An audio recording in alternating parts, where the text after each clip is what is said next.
docteur, Mhm. vous êtes Oui, oui. d'accord qu'il n'y a pas une réquisition pour interdiction de sortie du territoire? Est-ce que vous êtes d'accord que ça n'existe pas? Oui, oui. D'abord, Donc qu'est-ce qu'on reproche à ces personnes-là, déjà pour leur interdire de sortir du pays? Est-ce que ces personnes-là sont poursuivies? Est-ce qu'il y a des rapports contre ces personnes-là? paraît Des qu'on veut rapports. ouvrir des Non, enquêtes non, même pour si on leur veut gestion. ouvrir pour le moment, est-ce qu'il y a des rapports d'audit? Mhm. Est-ce qu'il y a un contrôle qui a été effectué pour dire qu'il y a des indices ou bien des éléments de preuve impliquant ces personnes-là? Ou bien c'est simplement la peur de les voir aller à l'étranger et finalement rester là-bas réfugiés de revenir. Vous voyez? Et ça, il faut... le ministère de la Justice a un volet aussi droits de l'homme. Il ne faut pas abusivement restreindre les droits des citoyens. Tant que les éléments de preuve ou la procédure judiciaire n'a pas commencé contre des personnes, on ne peut pas prendre des décisions comme ça pour les interdire de sortir ou de voyager, parce que la liberté de circulation, c'est un droit qui est garanti même par la charte de la transition ainsi que nos textes en vigueur dans le pays. Donc la liberté de circulation en principe est pour le moment autorisée. Les gens peuvent sortir et rentrer, sauf si il y a des dossiers judiciaires qui les impliquent. Ça, c'est le premier aspect. Le deuxième aspect, si il doit avoir on doit prendre des mesures les interdisant de sortir du pays, quelle est l'autorité la mieux placée? Donc, c'est vrai que le ministre de la Justice peut donner des instructions au parquet. Les gens là sont placés sous son autorité et peut les orienter et peut les demander de faire des choses, bien sûr. Mais en termes de procédure, c'est quand l'affaire arrive devant un juge d'instruction et le juge d'instruction, en attendant qu'il instruise à charge ou à décharge l'affaire en question, il peut prendre des mesures, on appelle ça des mesures provisoires, pour dire non, je vais confisquer votre passeport, ou bien je vous soumets à un contrôle judiciaire, ou bien je vous interdis de sortir du territoire national. Donc c'est à ce niveau que ces genres de mesures-là peuvent prendre. Mais si à tout moment on peut prendre des choses, vous savez, dans d'autres pays, le droit à la sûreté est garanti. En France, par exemple, c'est un droit naturel.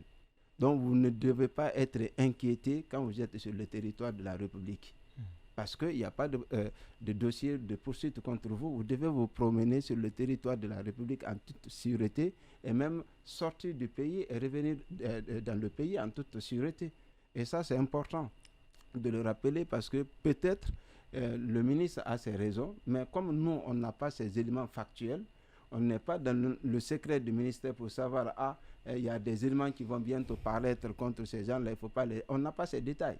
Tout ce qu'on peut apprécier, c'est la forme et l'apparence de la situation. Alors, et quand on se fie à cela, on peut dire qu'effectivement, il ne faut pas interdire les choses comme ça sans respecter certaines procédures. Deux questions en une. La première question, c'est que aujourd'hui, vous semblez tous être unanimes sur converger sur la question qu'aujourd'hui, enfin sur le non-respect de la loi, sur le caractère anticonstitutionnel, je ne sais pas si c'est anticonstitutionnel qu'on doit dire, en tout cas sur le caractère abusif de cette décision du ministre d'interdire à des citoyens de sortir du pays. Alors, qui, pour mettre fin à cette situation, quel est le recours? Et la deuxième chose, c'est le chef du gouvernement dit avoir appris cette décision sur les médias.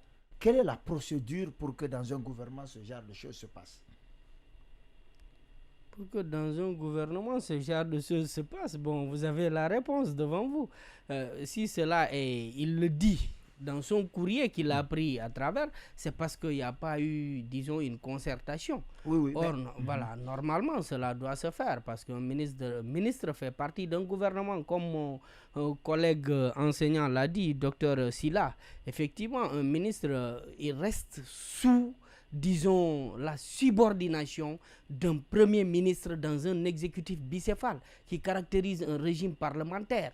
Parce que ce qu'on a, dès qu'on se réfère sur les caractéristiques déterminant un régime parlementaire, nous dirons que ce qu'on a ici, parce que l'exécutif est bicéphale, bien vrai qu'il y a certains moyens d'action réciproques qui n'existent pas entre le gouvernement et le législatif assuré par le CNT, mais ce qu'il faut retenir, c'est qu'il doit y avoir une concertation un ministre, bien vrai, parce que j'ai vu dans le courrier du ministre de la Justice parler des prérogatives, disons, particulières ou personnelles qui l'appartient à travers l'article 37 du Code de procédure pénale, par laquelle disposition il peut instruire les magistrats du parquet d'ouvrir des enquêtes ou de faire des poursuites.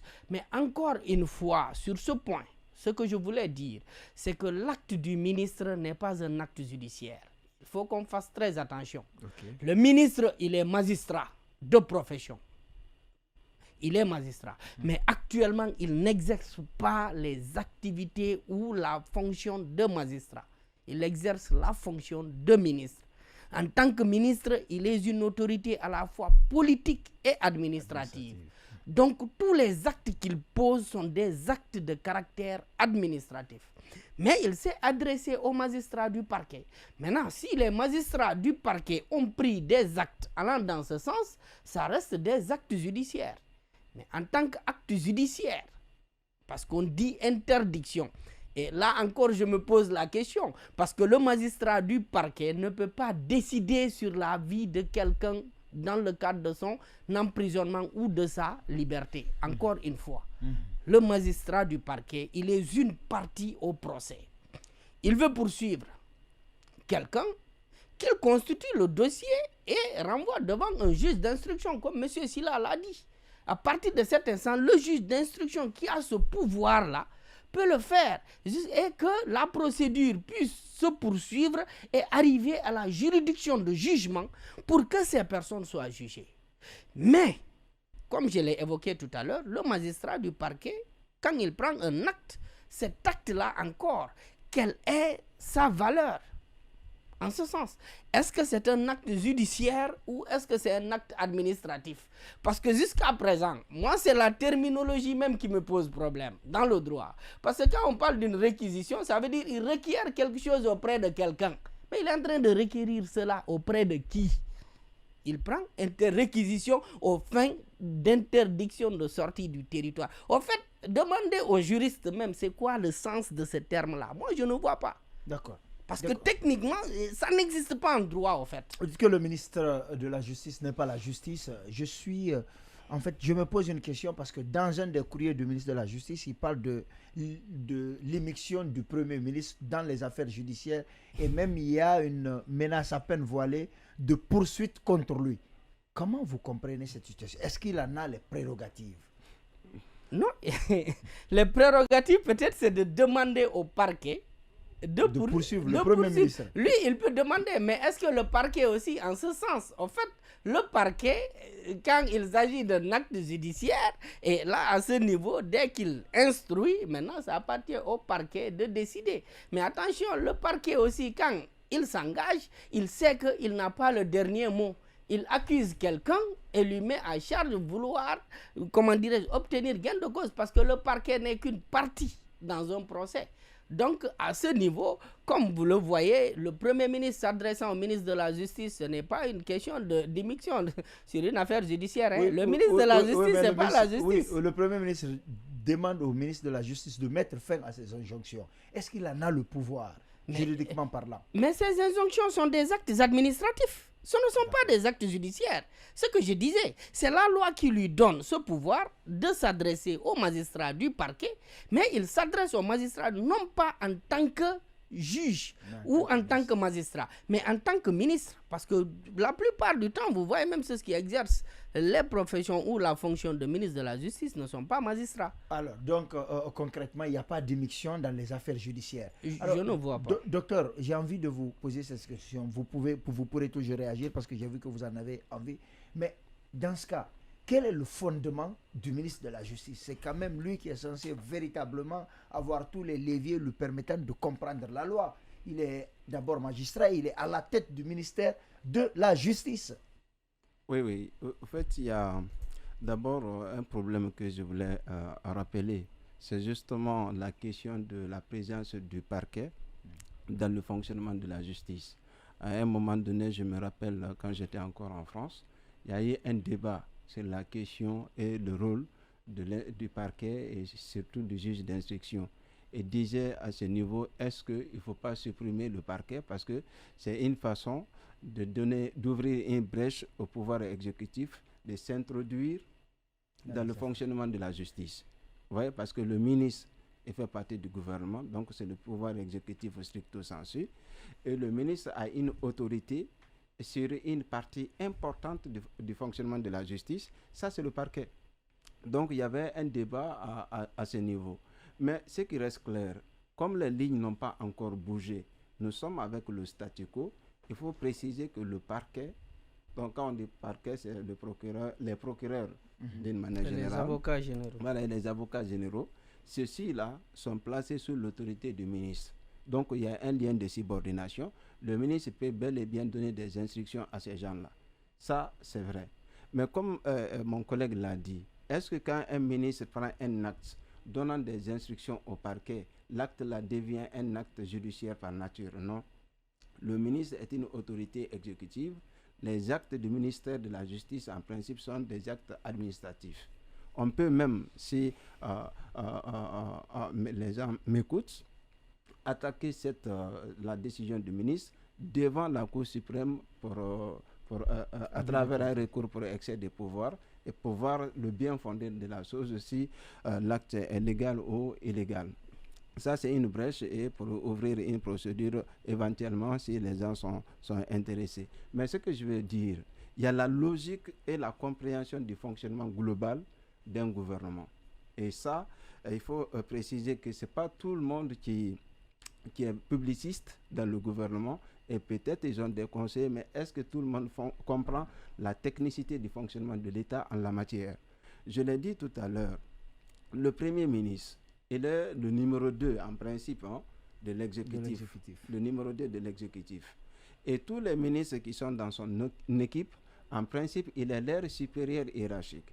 Et si on est d'accord que l'acte qu'un ministre pose est un acte administratif, le Premier ministre peut intervenir sur l'acte, demander la modification, donner même des instructions. Parce que ce que les gens oublient aussi, j'ai vu certains dire que l'article 37 dit que c'est le ministre de la Justice qui est responsable de la politique pénale, de la politique judiciaire. Ça, c'est vrai. Je n'en disconviens pas. Mais chose qu'il faut préciser en amont. J'ai dit l'exécutif exécute. Mais on exécute quoi? Des choses. On exécute la loi qui a été votée par les députés.